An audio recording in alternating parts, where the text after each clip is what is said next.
Hello bachcho, let's read the question first. And question says that figure shows particles 1 and 2 each of mass m fixed to ends of massless rods of length L1 plus L2 with L1 20 cm, L2 80 cm. Rod is held horizontally on fulcrum and then released. What are magnitude of initial acceleration of particle 1?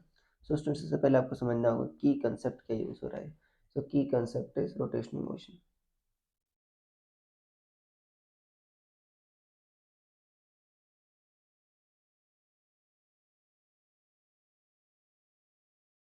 देखो बच्चों, rotational motion क्या होता है कि जब particle आपका जो different particles होते हैं वो सर्कुलर मोशन में घूमते हैं और आपका सारे पार्टिकल्स का सेंटर एक एक्सिस पर लाई करता है.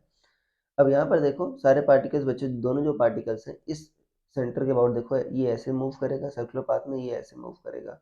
अब देखो इनिशियली तो बच्चों आपका angular velocity linear velocity zero है. सर्कुलर मोशन में दो टाइप के एक्सेलरेशन होते हैं. एक तो आपका टेंजेंशियल एक्सेलरेशन होता है एटी, वो क्या होता है बच्चों आर एल्फा. एक तो होता है एसी, एसी क्या होता है आर ओमेगा स्क्वायर. यहाँ पर ओमेगा इनिशियल तो जीरो है, तो इनिशियल जो एक्सेलरेशन आएगा वो सिर्फ आर अल्फा आएगा, राइट, एटी वाला.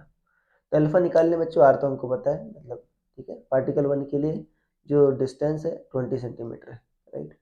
तो अल्फा कैसे निकालेंगे? टाउ नेट टॉर्क क्या होता है बच्चों आपका आई अल्फा होता है.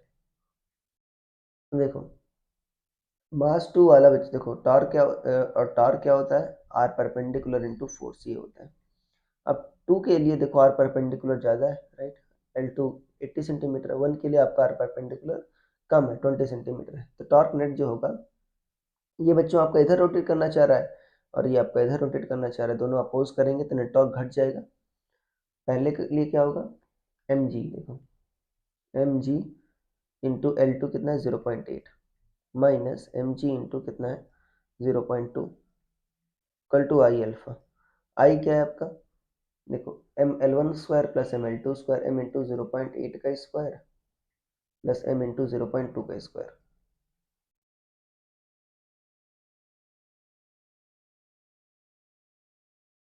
राइट. एम इंटू 0.8 का स्क्वायर प्लस एम इंटू 0.2 का स्क्वायर इंटू एल्फा, ये है. तो एम एम बच्चों कट गया आपका, राइट.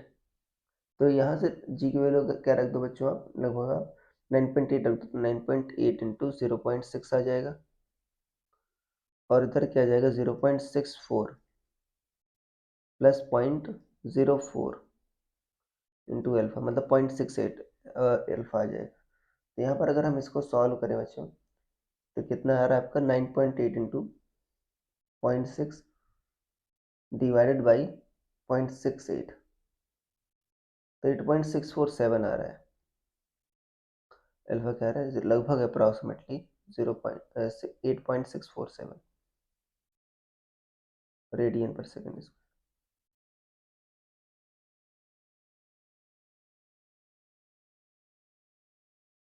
अब देखो पार्टिकल वन का एक्सेलरेशन पूछा तो एटी क्या होगा आर अल्फा. आर क्या है बच्चों पार्टिकल वन के लिए, particle one L one radius के सर्कल मूव कर रहा है.